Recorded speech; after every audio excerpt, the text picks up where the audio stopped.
میں اپنے ان الفاظ سے رجوع کرتا ہوں، مجھ سے بے احتیاطی ہوئی ہے تو میں رجوع کرتا ہوں اپنے ان الفاظ سے. جن لوگوں کا یہ خیال ہے کہ میری وجہ سے ان کو تکلیف ہوئی ہے تو میں ان لوگوں سے معذرت بھی کرتا ہوں، اللہ تعالیٰ سے توبہ بھی کرتا ہوں اور اپنے ان الفاظ سے میں رجوع بھی کرتا ہوں. میرا جو پہلا معذرت نامہ گیا تھا اس میں ہمارے ہی بعض اکابر کو، جن میں سر فہرست حضرت مفتی عبدالرحیم صاحب بھی ہیں، جن کی ہدایت پر میں یہ دوبارہ معذرت نامہ ریکارڈ کروا رہا ہوں، تو ان سمیت دیگر میرے بعض اکابر کو کچھ تحفظات ہیں.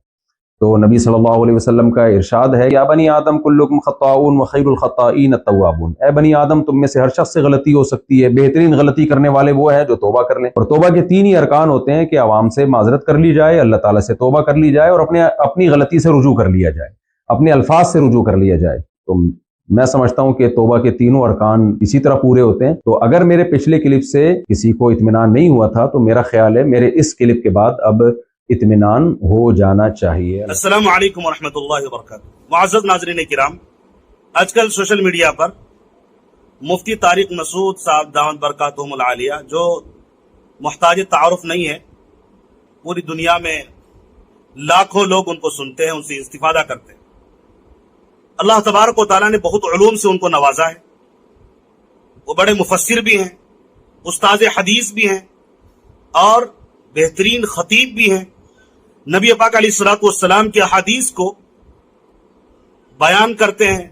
خاص طور پر نبی پاک علیہ الصلوۃ والسلام کے معاملات، معاشرت کو پیش کرنے کا جو ان کا انداز ایک انوکھا ہے، اس سے ایک بڑی امت فیضیاب ہو رہی ہے، ایک بڑا طبقہ فیضیاب ہو رہا ہے، مردوں کا، عورتوں کا، جنہوں نے اپنی زندگی کا مشغلہ دعوت و تبلیغ بنا لیا ہے. دن کے اکثر اوقات ان کے تدریس، تعلیم، تبلیغ میں گزرتے ہیں. آج کل ان کے بیان کے متعلق سوشل میڈیا پر ہنگامہ برپا ہے. انہوں نے ایک بیان دے دیا تھا جو ان سے غلطی ہو گئی تھی، لوگوں نے متوجہ کیا تو غلطی کے اعتراف بھی کر چکے ہیں، 2 بار 3 بار، بلکہ تفصیلاً ویڈیو انہوں نے بنا دیا اور پوری وضاحت سے کھلے دل کے ساتھ انہوں نے معافی مانگی، رجوع کیا اور بتایا کہ میرا مقصد کیا تھا. میں خود اس بات کی وضاحت نہیں کرنا چاہتا، بلکہ میں آگے ان کی ویڈیو لگا دوں گا.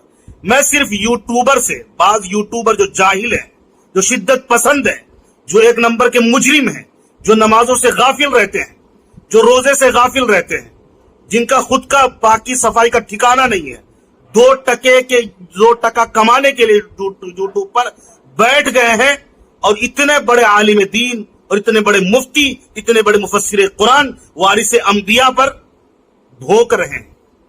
کیا اور بھی علماء کرام جو قرآن سے محبت رکھتے ہیں، نبی سے محبت رکھتے ہیں، جو بڑے بڑے علماء پاکستان میں، بڑے بڑے علماء انڈیا میں، بڑے بڑے علماء اور بھی ہیں، کیا انہوں نے اس بات کو، ان کے بیان کو نہیں سنا؟ ان کی تردید نہیں آئی؟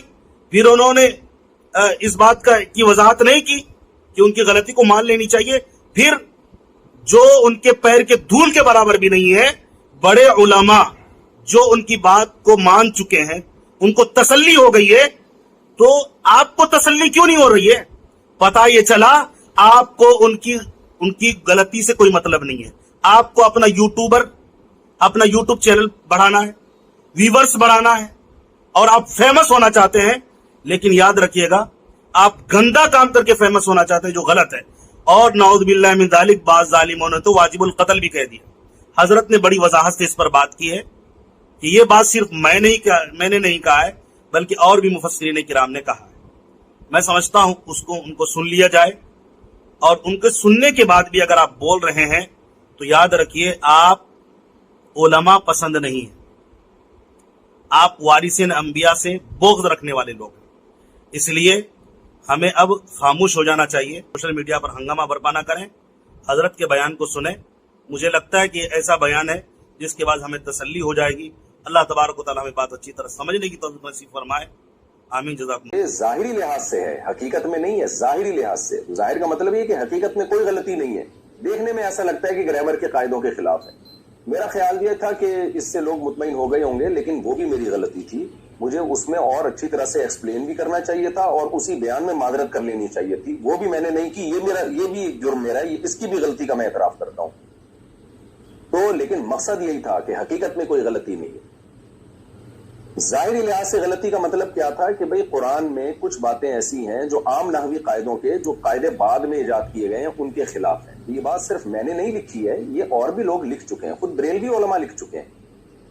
یہ دیکھیں مقدمہ تفسیر نعیمی، مصنف حکیم الامہ مفتی احمد یار خان نعیمی، یہ بریلویوں کے بڑے عالم ہیں. صفحہ نمبر 20 پہ لکھتے ہیں بعض کلمات نحوی قاعدے کے خلاف معلوم ہوتے ہیں لیکن وہ پڑھے ویسے ہی جاتے ہیں جیسے کہ ثابت ہو چکے. مثلا علیہ اللہ، اب دیکھیں قرآن کا عام قاعدہ ہے علیہ اللہ، لیکن قرآن میں لکھا ہے علیہ اللہ، یعنی گرامر کا عام قاعدہ ہے علیہ اللہ، لیکن پڑھا جا رہا ہے علیہ اللہ.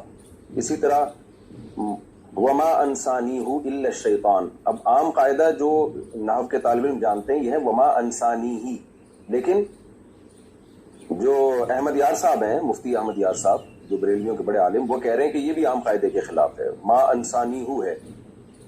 اور تیسری مثال وہی دی ہے جو میں نے اپنے بیان میں دی تھی، لنستعن بالناسیہ، تو یہ بھی انہوں نے مثال دی. اب میں پوری عبارت دوبارہ پڑھتا ہوں، مثلا علیہ اللہ ما انسانیہ لنستعن وغیرہ.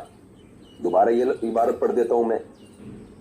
یہ لکھتے ہیں بریلویوں کے عالم بعض کلمات نحوی قاعدے کے خلاف معلوم ہوتے ہیں لیکن وہ پڑھے ویسے ہی جاتے ہیں جیسے کہ ثابت ہو چکے. مثلا علیہ اللہ ما انسانیہ لنستعن وغیرہ. تو محترم نے بھی یہ فرمایا کہ نحوی قاعدے کے خلاف معلوم ہوتے ہیں، جبکہ میں نے کیا کہا تھا بظاہر گرامر کے خلاف ہیں، بظاہر گرامر کے لحاظ سے غلط ہیں. تو میں نے تو پھر بھی بظاہر کا لفظ لگا دیا تھا. تو میں پھر بھی مانتا ہوں کہ میری غلطی تھی، مجھے بہت اچھی طرح سے ایکسپلین کرنا چاہیے تھا اور اسی وقت اپنے الفاظ سے رجوع کر لینا چاہیے تھا، لیکن بعد میں لیکن اس عمل کو آپ گستاخی نہیں قرار دے سکتے. اگر آپ نے گستاخی قرار دینا ہے پھر بریلوی کے ان عالم کے عمل کو بھی اور ان کی عبارت کو بھی آپ گستاخی قرار دیں. اور میں نے تو ان الفاظ سے توبہ کر لی، ان عالم نے تو توبہ بھی نہیں کی اب تک. تو کیونکہ اگر یہ ہے تو میں گستاخ ہوں تو پھر یہ بھی گستاخ ہیں، اور وہ تمام علماء گستاخ ہیں جنہوں نے اس علمی نقطے کو اس انداز سے بیان کیا ہے. دوسری روایت دیکھیں، عن ہشام ابن عروة عن ابیہ قال سألت عائشة عن لحن القرآن ان هذان لساحران وعن قوله والمقيمين الصلاة والمؤتون الزكاة وعن قوله والذين هادوا والصابئون فقال يا ابن اختي هذا عمل الكتاب اخطأوا في الكتابة. رواه الطبری في تفسیرہ جلد نمبر 1 صفحہ نمبر 18. علامہ طبری رحمہ اللہ تعالیٰ اپنی تفسیر کی جلد نمبر 1 صفحہ نمبر 18 میں لکھتے ہیں، اور یہ روایت مصنف ابن ابی شیبہ میں بھی ہے. فرماتے ہیں کہ عبداللہ بن زبیر جو حضرت عائشہ کے بھانجے تھے، انہوں نے سیدہ عائشہ رضی اللہ تعالیٰ عنہا سے قرآن کی بعض آیتوں کے متعلق پوچھا. ظاہر ہے وہ آیتیں عام گرامر قاعدوں سے ہٹ کر تھیں.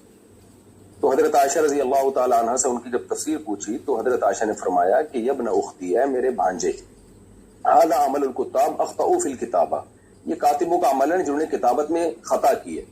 تو یہاں پہ سیدہ عائشہ کا مطلب، خطا کا مطلب یہ نہیں ہے کہ سچی مچی میں غلطی کی ہے، وہ خطا یہ بیان کرنے کے لیے بتا رہی ہیں کہ یہ جو عام قاعدے جو گرامر کے اصول کیے گئے ہیں یہ عام قاعدوں سے ہٹ کر انہوں نے اس کو لکھا ہے. جمہور حضرات نے یہی مفہوم بیان کیا ہے اس کا. تو یہاں بھی میں یہ کہوں گا کہ کیا آپ سیدہ عائشہ کو بھی معاف نہیں کرو گے؟ آپ یہ کہو گے انہوں نے معاذ اللہ دعویٰ کیا کہ قرآن میں تحریف ہوئی ہے، قرآن کو غلط لکھا گیا ہے اور قرآن کی کتابت کے طریقے غلط تھے.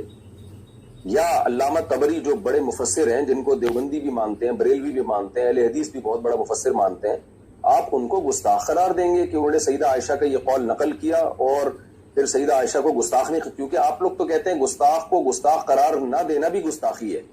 تو کیا ہے معاذ اللہ آپ ان سب کو گستاخ قرار دیں گے؟ ظاہر ہے آپ یہ کہیں گے کہ ایک چیز ہے جس کو یہ اپنے الفاظ میں بیان کر رہے ہیں،